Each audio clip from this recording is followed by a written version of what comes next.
How's it going, Airsofters? This is a technical video showing you the finer details of the brand new Runcam 4 Airsoft Edition. So first up, let's take a look at what you get in the package.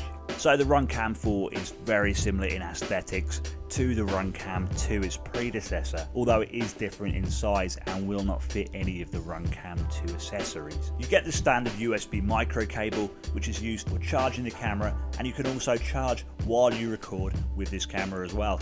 You get the battery, which actually is exactly the same battery as the Runcam 2 and the Runcam ScopeCam, a 3.7 volt 850 mAh battery. The quick release Picatinny mount that comes with it is extremely well made and comes in two parts that you bolt together with the Allen key provided. The Runcam fits in the mount extremely well with a firm click, and there's no signs of wobble at all. The maximum supported micro SD card is up to 64 gigabytes. I would highly recommend getting a high-speed card as well. Don't skimp on your memory card. To turn the camera on, you give a long press on the power button. To turn on the Wi-Fi, a single press on the Wi-Fi button. To switch between photo and video modes, you give a long press on the Wi-Fi button. The camera shows its battery level by lighting up to 4 LEDs. Let's take a look at the app that you can use to control all features and settings on the Runcam 4. And here I'm going to be showing you the app on an Android. First up, we need to pick the camera from the list and then press connect your camera. You may need to register your camera with your device. If it asks for a Wi-Fi password, default password is 12345678990. So initially you get some settings along the top of the live feed. These will allow you to adjust the picture quality of the Runcam 4. The first setting I recommend changing would be the exposure value. In my opinion, the Runcam 4 does overexpose, and I've dropped that to 0.7.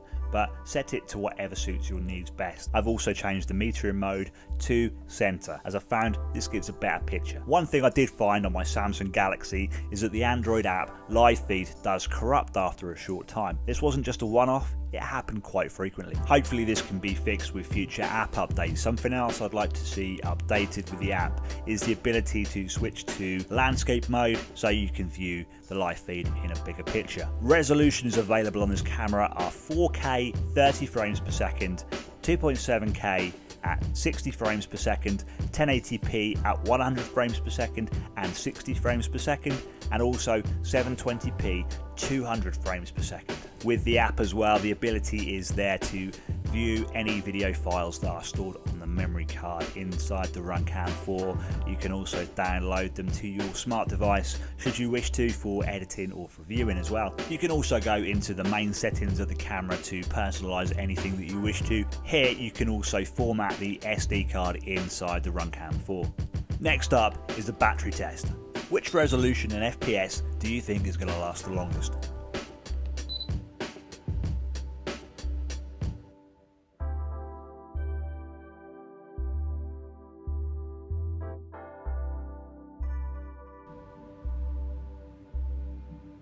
First to go at just over 1 hour 4 minutes is 2.7K 60 frames per second. Following up shortly after at just over 1 hour 8 minutes is 1080p 100 frames per second, followed by a minute later 4K 30 frames per second at 1 hour 9 minutes. Next test up, let's see how good the microphone is. Okay, so this is the mic from the new Runcam 4. I'm approximately 30 centimeters away, which is about a foot. I can see that the mic on this camera is located right at the very front. This is the mic on the Runcam ScopeCam. Again, I'm about 30 centimeters away, which is about a foot away. This is the mic on the Runcam 2. Again, I'm about a foot away from the camera. On this one, the mic again is located at the front of the camera. This is the microphone on the Foxeer Legend 2 Plus. Now I wanted to just include a couple more cameras just to give you a comparison from other manufacturers. This is the mic on the older GoPro Hero Session 4. This is the mic on a GoPro Hero 7 Black. Wow, Runcam have really made some improvements with that mic on the Runcam 4. It's even comparable to the GoPro Hero 7 Black, which is 3 times more money. So let's get it attached to an Airsoft replica and compare it to some of its predecessors. In the middle you can see the Runcam 4 footage. I'm doing all of these tests with the camera as it comes out of the box, so no adjustments to any of the settings, no adjustments to the lens at all. Here are all of the cameras set to 1080p 60 frames per second.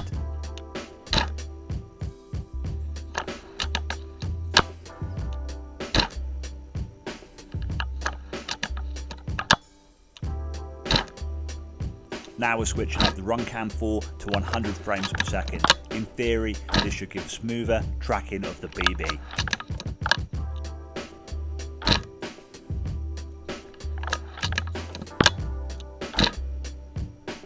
We're up in the resolution now to 2.7K 60 frames per second.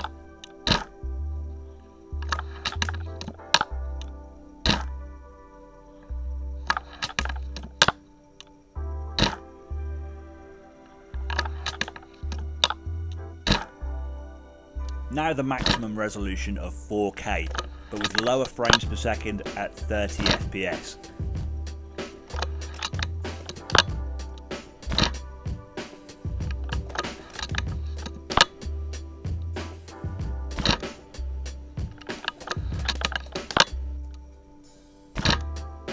So let's talk about slow motion.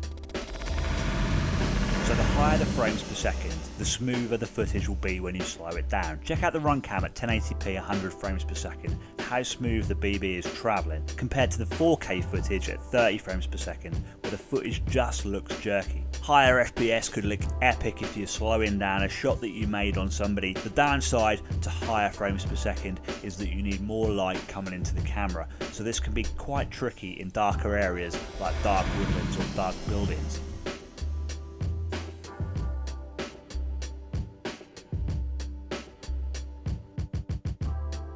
Let me demonstrate slowing down higher frames per second to you another way. The higher frames per second looks a lot smoother than the lower frames per second, but you do lose out on that extra picture quality. Here is the footage of the Runcam 4 at higher resolutions versus its predecessors. In my opinion, it seems like the Runcam 4 is optimized focally for items that are further away, whereas the Runcam ScopeCam and Runcam 2 are picking up better on items that are closer. It seems focally that the Runcam 4 is optimized for 100 meters plus, which is too far for airsoft. Generally, as airsofters, we work in the range usually of between 30 meters and 60 meters, sometimes more, sometimes less. This sign here is approximately 45 meters away, and you can see how the text is out of focus compared to the ScopeCam and the Runcam 2. So the Runcam 4 lens is going to need some slight adjustments, so let's give that a go. First up, you're going to need to take out the 4 Phillips base screws.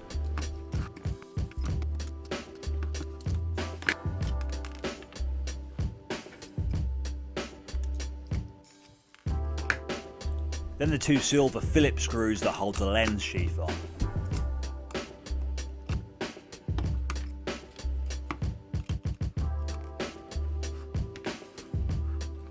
Then the bottom part of the shell should come away from the rest. To be able to move the lens and focus it, you have to undo this locking ring here. Be extremely careful, you really don't want to damage anything on here. I found undoing the locking ring easier by removing the sensor and lens unit altogether. When you're moving the top part of the shell away from the board, be extremely careful of the delicate mic wires. The sensor for the lens plugs onto the main board. You just have to get your fingernail underneath it and lift it up. Now that locking ring should be easier to undo. When you're able to move the lens after the locking nut has been loosened, you're going to have to connect the camera to the app. Unfortunately, there's no landscape mode, so you're going to have to rely on a fairly small screen to aid you in focusing your lens. The easiest way I found to focus the lens in correctly was to get a license plate or number plate at the correct distance that you want your camera focused in at, and turning the lens until the text on the license plate was sharp enough. When you get the text sharp enough, you can then lock the locking ring back into place. Now the Runcam's fully focused, you want to see me shoot some people, right?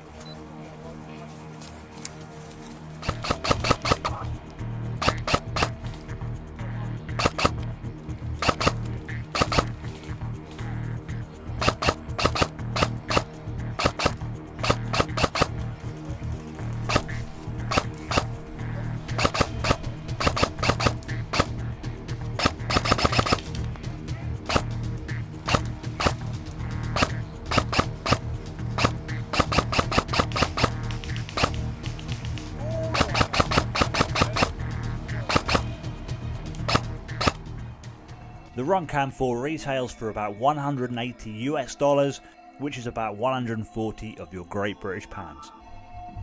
Should you buy one?